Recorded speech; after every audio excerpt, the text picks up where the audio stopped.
Halo guys, Assalamualaikum warahmatullahi wabarakatuh. Kembali lagi di channel saya, Diari PKH. Sahabat YouTube, bagaimana kabarnya hari ini? Semoga sahabat YouTube semua dalam keadaan sehat, tambah rezekinya, dan tentunya semakin sukses. Pada kesempatan kali ini saya akan menginformasikan kepada sahabat YouTube semua tentang siap-siap para KPM PKH dan juga BPNT yang usianya tergolong muda, yaitu 40 tahun ke bawah, siap-siap oleh Kementerian Sosial Republik Indonesia akan dihapus atau digraduasi ya sahabat YouTube. Nah, kira-kira informasi selengkapnya seperti apa? Simak video ini hingga akhir, jangan di skip supaya tidak menimbulkan gagal paham dan tentunya salah paham. Nah, bagi yang bergabung dan baru kenal dengan channel Diari PKH, saya ucapkan selamat datang dan terima kasih banyak. Saya mohon bantuannya kepada sahabat YouTube semua untuk terus mendukung channel Diari PKH dengan cara like, share, komen, dan tentunya silakan di subscribe channelnya, aktifkan notifikasi loncengnya supaya sahabat YouTube semua tidak ketinggalan di video-video terbaru di channel Diari PKH ini. Dan silakan di share ke grup-grup media sosial sahabat YouTube semua apabila video kali ini bermanfaat. Oke sahabat YouTube, langsung saja saya akan lanjutkan informasinya tentang siap-siap Kementerian Sosial Republik Indonesia akan segera menggraduasi atau menghapus para penerima bantuan PKH dan juga BPNT yang tergolong usia muda atau 40 tahun ke bawah usianya. Nah, kira-kira kapan ini akan dilaksanakan? Dan kira-kira kalau digraduasi nanti pengganti programnya seperti apa? Nah, untuk mengetahui jawabannya, simak video ini hingga akhir ya sahabat YouTube.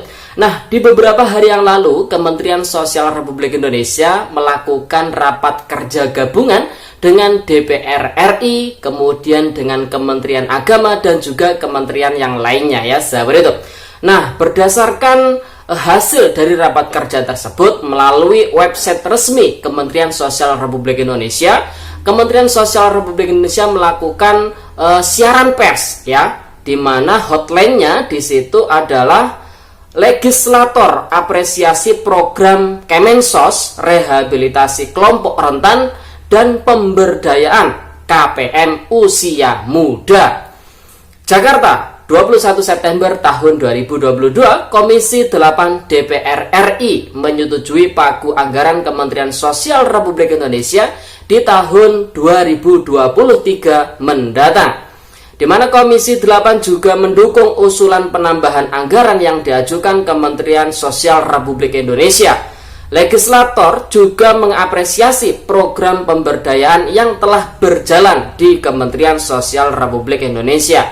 Pernyataan tersebut merupakan bagian dari kesimpulan dalam rapat gabungan Komisi 8 dengan Menteri Sosial, Menteri Agama, Menteri Pemberdayaan Perempuan dan Perlindungan Anak, dan Kepala Badan Nasional Penanggulangan Bencana tentang penyesuaian RKA KATL tahun anggaran 2023 sesuai hasil pembahasan Badan Anggaran atau Banggar di Kompleks DPR pada hari Rabu tanggal 21 September yang lalu ya sahabat itu. Dalam rapat tersebut Menteri Sosial Tri Risma hari ini menjelaskan penguatan sejumlah program ya yang untuk mendukung penguatan kelompok rentan dan penguatan pemberdayaan ekonomi. Usulan penambahan anggaran untuk program asistensi rehabilitasi sosial atau atensi anak yatim piatu selama 12 bulan dengan indeks sebesar Rp200.000 per anak per bulannya. Kemudian usulan lainnya meliputi anggaran permakanan bagi lansia selama 365 hari dengan indeks Rp21.000 per harinya.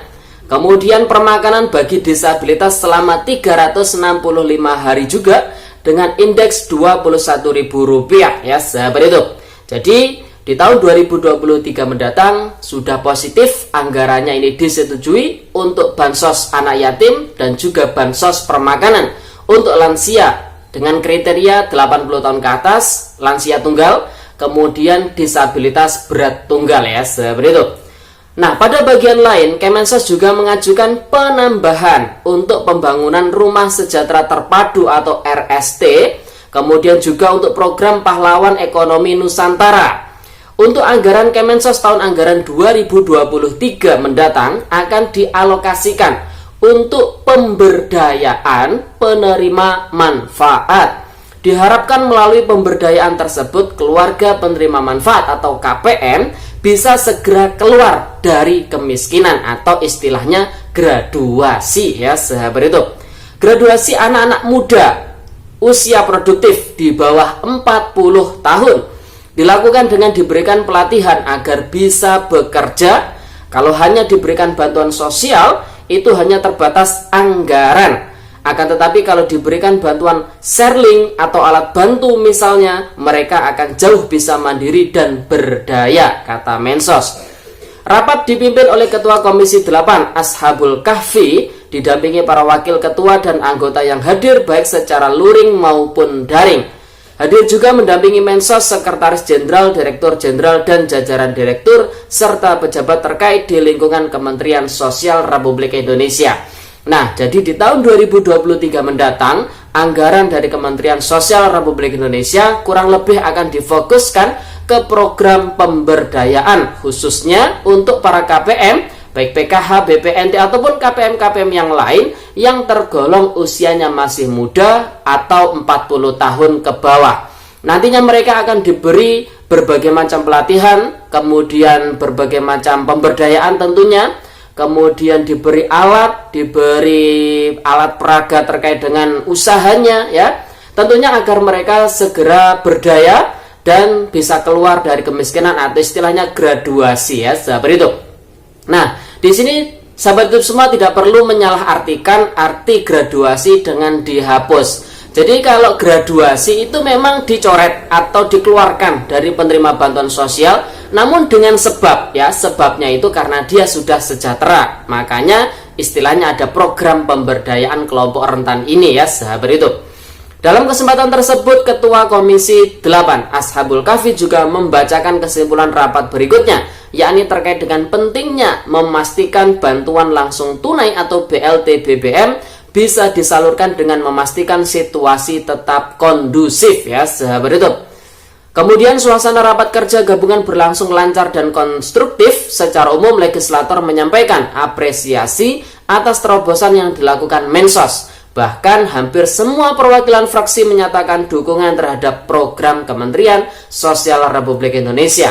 Sebagai bocoran terkait dengan penyaluran bantuan BLT BBM, beberapa waktu yang lalu atau mungkin saat ini masih tengah berlangsung proses penyaluran bantuan BLT subsidi BBM untuk 20,65 juta KPM, baik KPM PKH maupun BPNT. Nah, di beberapa hari yang lalu saya mendapatkan informasi terkait dengan adanya bantuan BLT BBM khusus ya yang berprofesi sebagai ojek ya, baik ojek online ataupun ojek pangkalan. Nah, ini kabar gembiranya. Tentunya untuk proses pendaftarannya bagaimana, syarat dan ketentuannya seperti apa, yang jelas dari masing-masing pemerintah daerah ini akan menginformasikan ke masing-masing orang yang berprofesi sebagai ojek online ataupun ojek pangkalan ya sahabat itu. Nah, anggota fraksi PKS Bukhari Yusuf menyampaikan apresiasinya kepada Kemensos yang menginisiasi graduasi secara sistemik melalui pemberdayaan. Terima kasih Kemensos yang sudah mengakomodasi graduasi secara sistemik. Graduasi tidak hanya terjadi secara alami, tapi secara sistemik, kata Bukhari. Anggota fraksi PKB Maman Imanul Haq mengapresiasi program pemberdayaan yang disampaikan Menteri Sosial. Skema pemberdayaan oleh Mensos sangat baik, ke depan perlu dilembagakan. Juga perlu dilakukan pembahasan lebih detail tentang lanjut usia atau lansia tunggal dan disabilitas dengan lebih sistemis, katanya. Nah, jadi seperti itu ya, seperti itu hasil kesimpulan dari rapat kerja gabungan dengan DPR RI yang dituangkan melalui siaran pers yang dipublikasikan melalui website resmi Kementerian Sosial Republik Indonesia, yaitu kemensos.go.id ya, seperti itu. Jadi bagi para KPM yang berusia muda 40 tahun ke bawah di tahun 2023 siap-siap ya digraduasi. Artinya graduasi ini graduasi tidak serta-merta dihapus, namun ada program pemberdayaan yang tentunya secara sistematis ini ya, seperti itu. Oke sahabat YouTube, itu informasinya, semoga videonya bermanfaat dan sampai jumpa di video terbaru di channel Diari PKH yang akan datang. Sekian, terima kasih. Salam PKH. Wassalamualaikum warahmatullahi wabarakatuh.